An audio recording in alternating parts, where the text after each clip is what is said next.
أعزائي المشاهدين، السلام عليكم ورحمة الله وبركاته. أهلا بكم معنا ولقائنا الأسبوعي وأمم أمثالكم.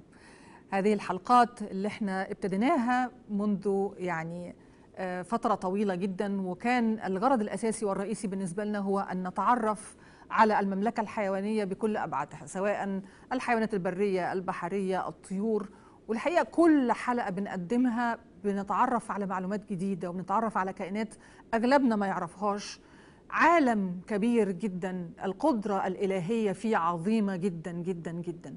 والسبب الأساسي والرئيسي الثاني اللي كان خلانا نعمل هذا البرنامج ونكون حريصين عليه هو أن احنا أدركنا أن احنا كمجتمعات نفتقر إلى الكثير من هذه المعلومات اللي في النهاية بتأثر على شكل علاقتي بالحيوان، وبالتالي نحن في حاجة إن نلقي الضوء بشكل أكثر دقة على عالم الحيوان حتى تكون العلاقة ما بيني وبين هذه الكائنات اللي هي شركائنا في الأرض مختلفة.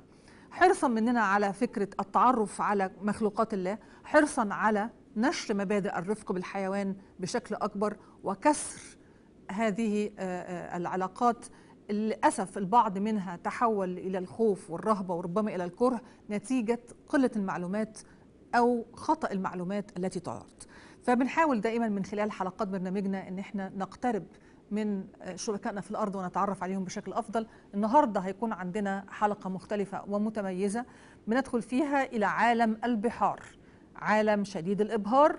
والحقيقة كل ما بندخل إلى هذا العالم تحديدا بنفاجأ بهذا الكم من المعلومات وهذه الكائنات الموجودة داخله اللي لها صفات مختلفة تماما، وأغلب معلوماتنا عن عالم البحار هي معلومات قليلة جدا. فإن شاء الله النهاردة فقرتنا الرئيسية ستكون فقرة مثيرة لمشاهدينا. اسمحوا لنا الآن نتوقف مع فقرتنا التسجيلية، ثم بعد ذلك ندخل إلى الفقرة الرئيسية.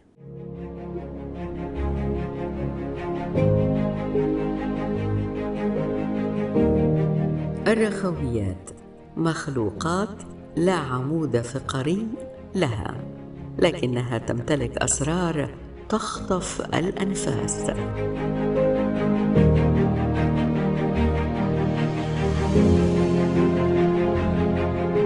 الرخويات تعد أكبر شعب الحيوانات في البحار، وتشمل القواقع، المحار، الأخطبوط، الحبار وغيرها الكثير.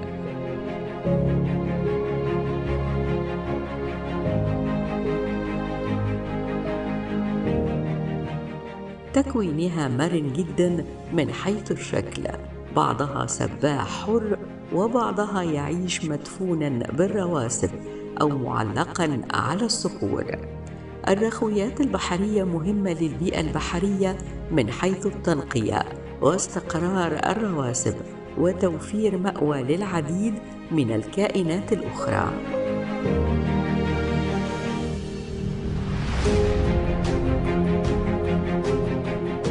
يعتبر الأخطبوط والحبار الأكثر ذكاء بين اللافقريات. بعض الأنواع تستخدم القواقع كأدوات للدفاع، والبعض الآخر يتلون بلون زائره للتحذير أو التمويه.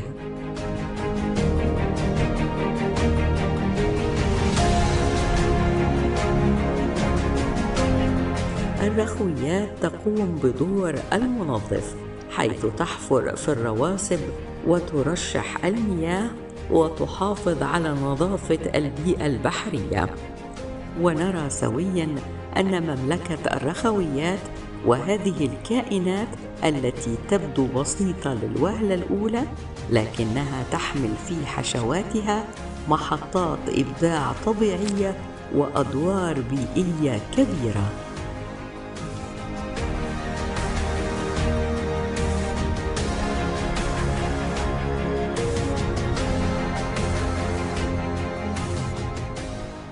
ورجعنا لكم أعزائي المشاهدين وفقرتنا الرئيسية لهذه الحلقة، والنهاردة بنغوص معاكم داخل عالم البحار، المملكة البحرية شديدة الإبهار والمليئة بالكثير من الأسرار اللي بنحاول إن احنا نتعرف عليها من خلال حلقاتنا في برنامج أمم أمثالكم. والنهاردة عندنا كائنات جديدة هنتعرف عليها ونشوف تفاصيلها معاكم مع الأستاذ الدكتور خالد جبة، أستاذ البيولوجيا الجزيئية بكلية العلوم جامعة المنوفية. أهلا بحضرتك معانا. أهلا مدام منى، تشرفنا فندم. النهاردة عايزين نتكلم مع حضرتك عن الرخويات، وقبل ما نخش في التفاصيل عايزين نعرف مشاهدينا ما هي الرخويات؟ الرخويات مجموعة من الكائنات اللافقارية مبدئيا. دي مجموعة اللافقاريات احنا تصنيفنا في علم الحيوان البسيط جدا جدا جدا بيقسمها المجموعة من الكائنات اللافقارية والكائنات الفقارية. الكائنات اللي هي ما عندهاش عمود فقري، ما عندهاش فقرات في ظهرها كنوع من الدعامة اللي بتساعد في الحركة بتاعتها بالشكل المميز جدا جدا بتاعها، والسباحة طبعا أو المشي وهكذا. ومجموعة من الكائنات التانية اللي هي من غير فقرات ظهرية. فالرخويات ومنها الرأس قدميات أو الرخويات الرأس قدمية تحديدا، دي مجموعة من الكائنات المتقدمة جدا جدا في عالم اللافقاريات، بتشمل كائنات مشهورة جدا جدا احنا نعرفها، من ضمنها المحاريات، من ضمنها القواقع، ومن ضمنها بالتأكيد الموضوع الأساسي بتاعنا اللي هي الكائنات الرأس قدميات. ومن الرأس قدميات هنعرف الأخطبوط طبعا، هنعرف السيبيا أو الكاتل فيش بيقول عليه، هنعرف الكالاماري، من ضمن كائنات تانية من ضمنها مجموعة الرخويات اللافقارية أو اللافقاريات الرخوية. حضرتك قلت الرأس قدمية، قصد حضرتك اللي هي بتكون متعددة الأطراف؟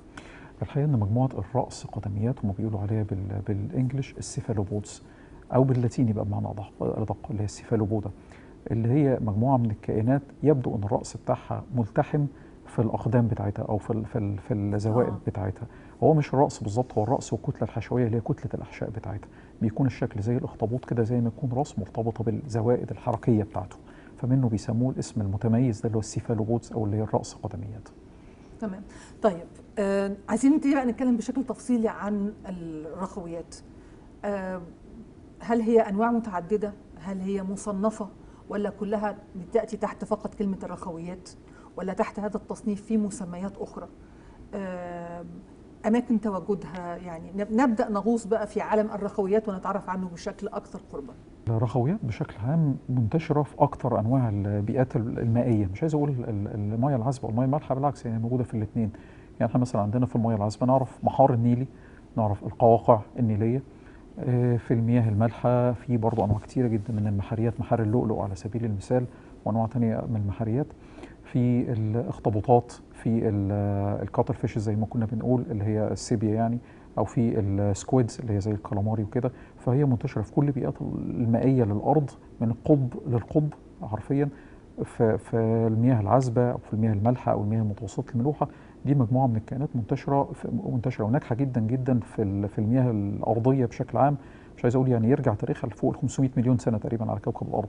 دي كائنات عايشة ومتكيفة وناجحة جدا جدا، سواء اللي انقرض منها أو اللي لسه عايش معانا لغاية دلوقتي. فدي موجودة ومتنوعة الشكل جدا جدا جدا، ومنها اللي عنده الأصداف ومنها اللي من غير أصداف، ومنها اللي صدافته خارجية ومنها اللي صدافته داخلية زي السيبيا مثلا وكده. فهي كائنات متنوعة جدا جدا وموجودة في كل البيئات عمليا. طيب، لأنه طبعا واضح إن احنا بنتكلم عن يعني آلاف الأنواع وبأشكالها المختلفة وكده. أنا يعني أثار انتباهي كلمة يعني الأنواع الرأس القدمية، ويا ريت نتكلم عنها بشكل تفصيلي.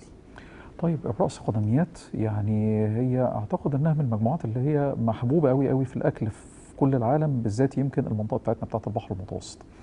الرأس قدميات مبدئيا المسمى الغريب بتاعها دوت، لأن يعني زي شكل الأخطبوط مثلا بيبقى بان زي ما يكون الرأس بتاعته مرتبطة بالزوائد اللي هي زوائد الحركة بتاعته، لكن هي الحقيقة إن الكتلة الحشوية هي فيما نتخيل إن هو ده الرأس بتاعها. هو دي الكتلة الحشوية أو اللي هي الأحشاء بتاعتها بالكامل داخل غشاء داخلي اسمه المانتل أو الوشاح، وبعد كده بيغطيها الجلد الخارجي. دي اللي هي منطقة الكتلة الحشوية أو ما يعادل الرأس أو ما يتخيله الناس الرأس بتاعت هذا الكائن أو هذه الكائنات، مرتبطة بزوائد الحركة بتاعته. وفي كده يعني ممكن أقول إن الرأس قدميات دي واحدة من أكثر المجموعات اللافقارية المتطور. المخ فيها متطور بشكل عالي جدا جدا. واحدة من أكثر المجموعات اللافقارية إبهارا من ناحية قدرتها على التعلم. هي بتتعلم بسرعة غريبة جدا، هي بتتكيف مع بيئات مختلفة للغاية. ده يمكن تقريبا المجموعة اللافقارية الوحيدة اللي بتملك إنها العين بتاعتها من كتر تعقدها واكتمالها بتملك إنها تكون صورة ثلاثية الأبعاد زي الصورة اللي إحنا كبشر بنكونها، غير أكتر الحيوانات اللي بتكون صورة ثنائية الأبعاد. منطقه المخ، منطقه الجهاز العصبي بتاعته متقدمه جدا جدا، او بتاعتها متقدمه جدا جدا. فيها جهاز دوري يعني اعلى من الاجهزه الدوريه المعتاده عن بقيه اللافقاريات. ان الاجهزه الدوريه او السيركيولاتري سيستمز اللي موجوده في اكثر اللافقاريات عباره عن بمنتهى البساطه ان الاحشاء موجوده في وسط الدم، او الدم يعني بافنج او مغطي او يعني بتسبح فيه الاورجنز او الاعضاء اللي هي بتاعه الجسم. اما عند المجموعه دي فبيكون فعلا في اوعيه دمويه واضحه وبيجري فيها الدم بشكل واضح. بل ان عندها 3 قلوب، ما عندهاش قلب واحد، عندها قلبين، 2 في منطقه الجلز او منطقه الخياشيم بتساعد في مرور الدم بشكل اسرع واحسن فوق الخياشيم، وقلب ثالث سيستمك لبقيه الجسم ككل. واكثر من كده ممكن نقول 3 قلوب. واكثر من عين. عينين 2. يعني عينين 2 بالظبط كده. لكن العينين متطورين جدا جدا بشكل مبهر اكتر من كل اللافقاريات الموجوده. لكن الجسم ده ما فيهوش عمود فقري، لكن فيه 3 قلوب. في 3 قلوب، في مخ مكتمل متقدم ومتطور قابل جدا جدا للتعلم، وبيستعمل الادوات في بعض الاحيان اللي قوه يعني ايه قابل للتعلم؟ قابل للتعلم يعني بعض التجارب بيعملوا له فيها زي متاهات كده، الاخطبوط، والمتاهات دي هو بينضغط بجسمه، بينضغط بشكل كامل تقريبا بالجسم بتاعه، فهو بيدخل من المتاهه دي وبيتعال يعني بيعرف ازاي يخرج من المتاهه بشكل كويس، زي مجموعه تيوبس كده او انابيب كده جنب بعضها متلاصقه، هو بيعرف ياخد طريقه منها. لما بناخد نفس الاخطبوط وبننقله للمتاهه متاهه ثانيه بيعرف طريقه في وقت اسرع مما عمل اول مره. يعني ده دليل بسيط خالص من ضمن تجارب كتيره اتعملت على موضوع التعلم ده، ان يقدر يعرف طريقه بشكل ذكي، يعني يقدر يفتكر اللي عمله او يقدر يفتكر المسار بتاعه بشكل كويس. موضوع الاكل في اوقات معينه بيعرف يفتكره او يتعلمه، وتجارب اكتر من كده كمان. دي مش حاجه معتاده في اغلب اللافقاريات، مش حاجه معتاده في اغلب الكائنات اللافقاريه، بس الاخطبوطات بالذات بيعرفوا يعملوا ده. طيب هناخد تفاصيل من حضرتك اكثر، ولكن بعد ان نشاهد مع مشاهدينا فقره هل تعلم، ونعود ونستكمل الحوار. هل تعلم؟ الرخويات تشكل حوالي 23% من جميع الكائنات البحرية. يوجد أكثر من 15,000 نوع من ذوات الصدفتين، ومنها حوالي 80% بالبحار. الرخويات البحرية يمكنها إفراز مواد سامة للدفاع عن نفسها. الرخويات تستخدم أقدامها للحركة وبعضها للحفر بالرمال أو الالتصاق بالصخور. الرخويات البحرية تستخدم في الأبحاث الطبية بسبب خصائصها الكيميائية الفريدة.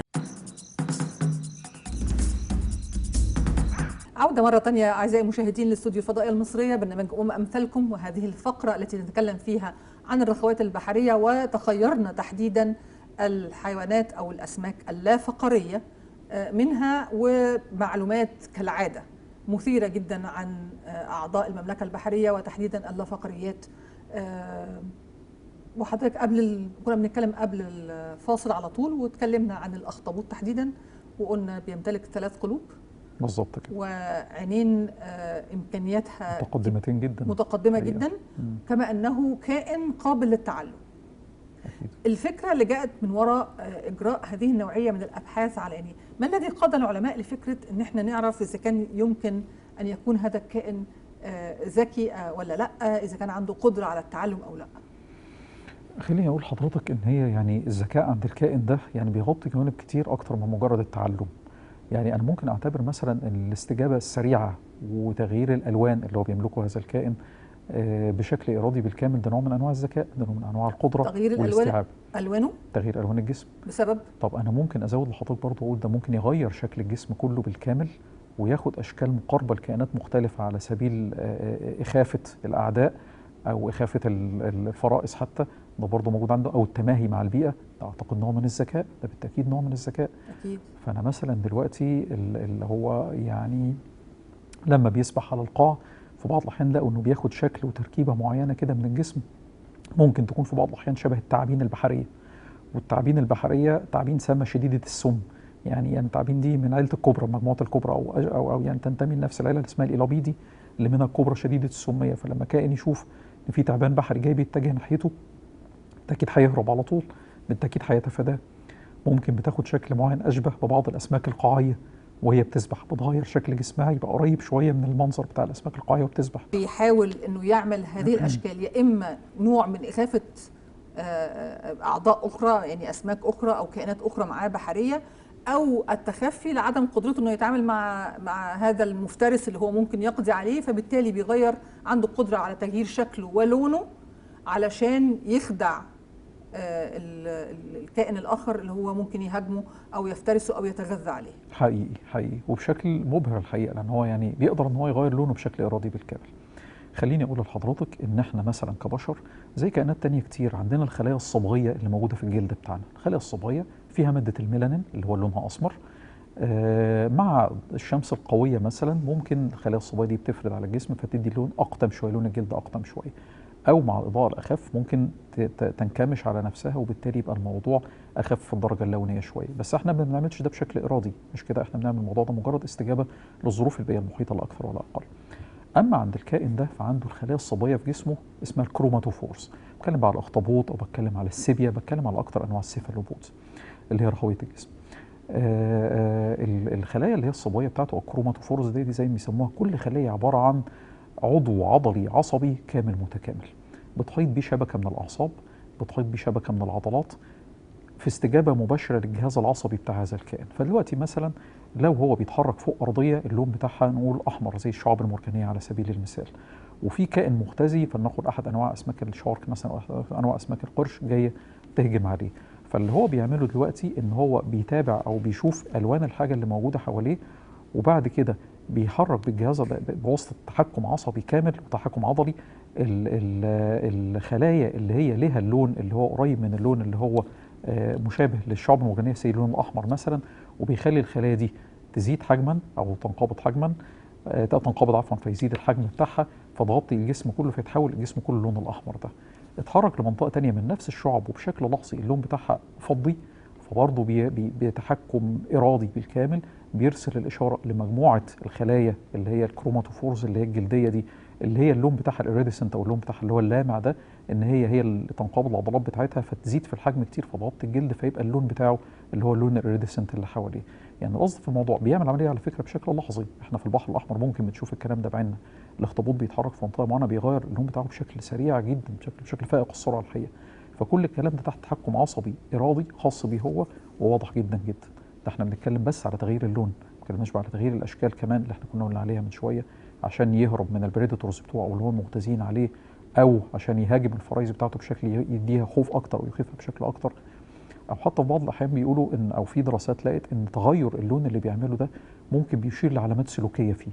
يعني فلنقل مثلا استعدادا للشجار او للعراك مع بعض الافراد في نفس النوع، فلنقل ذكور مثلا بيتخانقوا فبيغير الالوان بشكل معين يبين ان انا هاخد اتجاه عدواني او انا هاخد شكل عدواني، او ممكن بيغيرها بشكل معين كنوع مشير للحاله النفسيه بتاعته ان ديبريست مثلا او حاجه زي كده. الصدفه بتاعت الكائنات دي او الاصداف بتاعت الكائنات دي احنا عندنا هنا في مصر يعني اكتر اللي موجود زي الاخطبوطات اللي هو الصدفه بتاعته مفيش ملوش صدفه اصلا زي اكتر، على عكس اغلب الكائنات اللي هي الرخويات او على عكس كتير من الرخويات. السيبيا او الصبيط الصدفه بتاعته مختزله لجوه الجسم لداخل الجسم نفسه، بتبقى صدفه داخليه بيضاويه الشكل من كالسيوم، من الكالسيوم بالذات او كيتينيه يعني تحديدا. الكالاماري او اللي هم السكويدز بتختزل الصدفه اكتر لتركيب قلمي الشكل. يمكن بعضنا اللي اتعامل مع الكالامار يشوف انه عامل زي قلم بلاستيك كده، دي هي الصدفه بتاعته بس مختزله كتير. فاشكال الاصداف مختلفه بين الكائنات دي وبعضها. احنا نعرف الكائنات اللي هي مختزله الصدفه من السيفالوبودز او من الراس قدميات، اما الكائن اللي ليه صدفه حقيقيه فيها ده ما بيعيش في مصر اصلا، موجود لكن مش عندنا هنا في مصر. اسمح لنا دكتور، اسمحوا لي اعزائي المشاهدين نتوقف مع فقره كائنات لطيفه ثم نعود ونستكمل الحوار.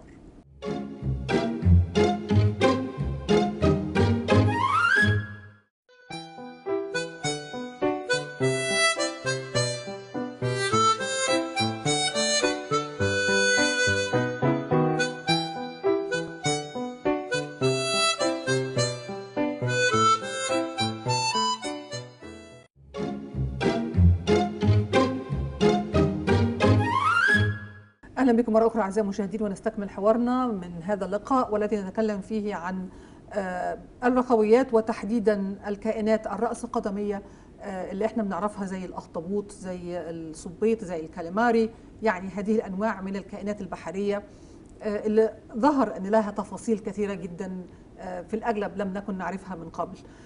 هل كل هذه الأنواع أنواع مأكولة ولا في البعض منها لا يصلح للغذاء؟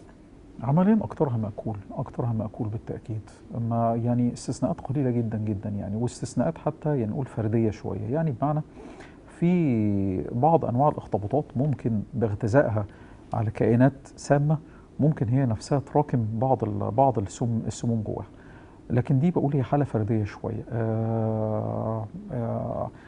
في بعض انواع الاخطبوطات مثلا بتغتذي على كائنات بتكون سم من السموم اسمه التترودوتوكسين او سم سمكه الفهق، واحده من اصعب السموم اللي احنا نعرفها في عالم البشر. سم بتكونه يعني في برضه خلاف علمي في الموضوع، لكن بتكونه سمكه او بتكونه بكتيريا بتتعايش مع سمكه اسمها سمكه الفهقه، او البحري منها اسمها سمكه القراض او سمكه الارنب. اهل اسكندريه يعرفوها طبعا كويس، واهل البحر الاحمر برضه يعرفوها كويس، انها كانت اساسا في البحر الاحمر لكن هاجت بعد كده البحر المتوسط. فالاسماك دي فيها انواع من البكتيريا دي بتكون سم التترودوتوكسين ده، والبكتيريا اللي هي الاسماك موجوده في الاسماك دي بتكون موجوده في انواع تانية من اللافقارات البحريه. فلو بعض الاخطبوطات اغتازت على كائنات فيها البكتيريا دي، بعضها لها القدره انها تاخد البكتيريا دي جواها وتنتج نفس نوع السم ده. فدي بعض الاستثناءات اللي ممكن اقول يعني ايه نادره جدا جدا، لكن اكتر انواع السيفالوبودز او اللي هي الراس قدميات مأكوله ومحبوبه في الاكل من غير اي مشكله خالص، اذا استثنينا بعض انواع الاخطبوطات، بعض انواعها وليس كلها. هل عندهم حياة من الهجرة على حسب تغير الأجواء أو بسبب التكاثر أو غيره، ولا هم كائنات مستقرة في أماكنها بطبيعتها؟ هي كائنات مستقرة في أماكنها، لكن وقت ما يحصل موضوع التكاثر هنا المجموعات السيفالوبودز بتنقسم بقى على حسب درجة الرعاية الأمومية للبويضات أو كده. فمثلا الأخطبوط معروف إن أنثى الأخطبوط كائن يعني متفاني جدا جدا، أم متفانية جدا جدا. لما يحصل موضوع التكاثر بتاخد يعني بتتحرك تختار زي عش كده أو زي منطقة محمية، المنطقة دي بتحط فيها البويضات بتاعتها وبتصوم، بتدخل في حالة كاملة من الصيام، ما بتاكلش أي حاجة خالص خالص، بس بتبقى كل مهمتها انها بترعى البيض ده بالكامل وبترعاه، بتنظف حواليه، بتطلق تيار من الميه بشكل مستمر عشان تمنع اي فطريات او اي طحالب انها تنمو على البيض اللي موجود لغايه ما يفقس البيض. وبعضهم بيكمل منطقه الرعايه او فتره الرعايه شويه مع اليرقات، بتكلم على الاخطبوط هنا، لغايه ان الام يعني نفسها ممكن تموت بعد كده. فكرة صيامها عشان ما تتحركش بعيدا عن البويضات، لكن ما هي الفترة بقى اللي تقدر تقعدها من غير أكل؟ يعني هي البويضات بتاخد وقت قد إيه عشان تتحول إلى يرقات؟ من شهور لسنوات، لكن هي بتكون من شهور لسنوات ايه؟ يعني من بضع ممكن حوالي 9 شهور مثلا او اكتر من كده، ممكن سنه او سنتين. الانواع مختلفه وانواع الاخطبوطات بتختلف كتير في الموضوع. الاخطبوط بتقعد 9 شهور او سنه او سنتين من غير اكل؟ عمليا متخزنه كل اللي هي محتاجاه لغايه ما تقدر انها توصل بالبويضات لمرحله معينه انها على الاقل حصل هاتشنج او حصل اللي هو موضوع الفأس ده وكده، وبعد كده طبعا بتموت لان كده خلاص الامر بالنسبه لها انتهى. الحركه بتكون محدوده جدا لانها بتكون موجوده مرتبطه بالعش ده ومتواجده فيه بشكل كامل ومستمر، ما بتتحركش بعيد عنه، هي قاعده بس كيرنج للبويضات فقط لا غير لغايه ما يفقسوا. ممكن تحضر عمليه الفأس او ممكن ما تحضرش، لكن لغايه اخر ثانيه من عمرها هي حرفيا مهتمه بان البويضات دي تفضل بشكل كامل وسليم وان اغلبها بيفقس. يعني اغلب الكائنات البحريه عندها القصه بتاعت انها بتطلع منها الاف او ملايين، لان اللي بيتاكل منها برضه الاف او ملايين. الظروف البحريه قاسيه وصعبه جدا جدا، من مغتزيات، من تغيرات في الملوحه وتغيرات في التيارات والكلام ده اللي بتخلي كتير من الكائنات البحريه تموت لوحدها.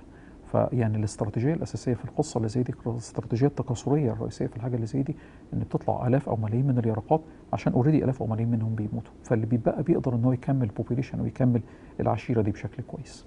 يعني أنا لاحظت على مدى حلقات كثيرة كنا عملناها قبل كده عن عالم البحار إن الجزئية الخاصة بأنه الأسماك أو هذه الكائنات البحرية تصل لمرحلة التكاثر وإيجاد البويضات وإنها تفنى بعد كده دي منتشرة شوية.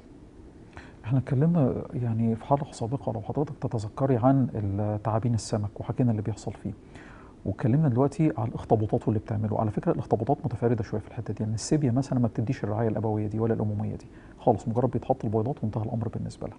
نفس الموضوع بالنسبه للكراماري، وبتكمل حياتها عادي جدا وبتختزي والموضوع انتهى بالنسبه لها. ممكن اقول لحضرتك ان في نوع من الاسماك مش موجود عندنا في مصر اللي هي السالمونايتس او السلمون او السامون زي ما الامريكان بيقولوا عليه. السامون ده برضه بيمارس هجره تكاثريه لكن عكسيه، ان هو السامون في الاساس بحري لكن بيمارس هجرته التكاثريه للانهار، وبيحط البيضات بتاعته في الانهار وبيتم التكاثر وبعد كده برضه بيموت ما بيكملش بعدها. في كتير من الاحوال بتبقى الهجره التكاثريه بالذات اللي بتتم منها المسافات طويله بتكون فعلا مرتبطه بوفاه الوالدين، في حالة الأخطبوط الأم بالذات هي اللي بيحصل معاها القصة بتاعت الوفاة دي يومين غير هجرة، لكن هي بتنعزل زي ما قلنا من البويضات وبتهتم بيها لغاية ما تستكمل الفأس، أو اللي تفضل لغاية آخر ثانية من حياتها في ظروف كافية إنها تفأس بشكل كويس.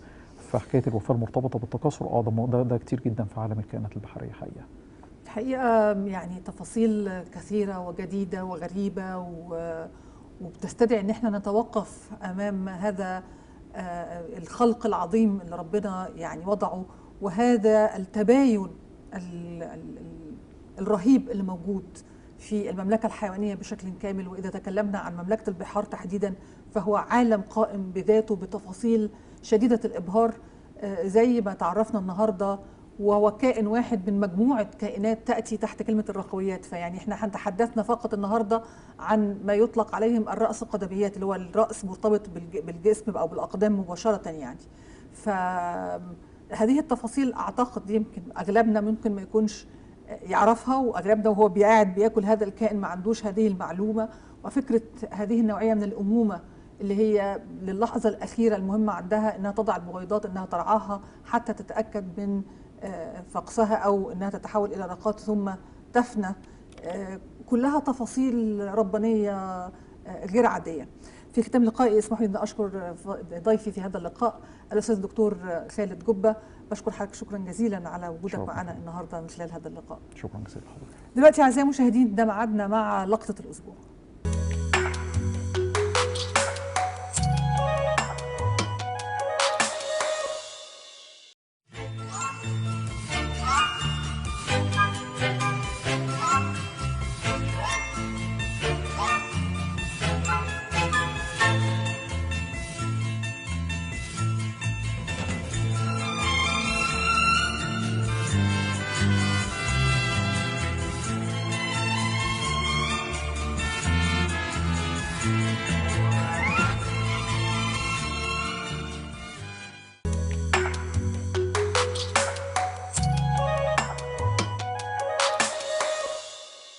أعزائي المشاهدين وصلنا لنهاية حلقتنا لهذا الأسبوع، اللي احنا نرجو ان احنا نكون وفقنا سواء في اختيار فقرتنا الرئيسية أو فقراتنا المتنوعة والمسجلة اللي تعرفنا من خلالها على هذه النوعية الجديدة من الكائنات البحرية اللي اتكلمنا عنها. نشكركم. الأسبوع القادم لقاء جديد وأمم أمثلكم. حتى ذلك الحين لكم سلام الله ورحمته وبركاته.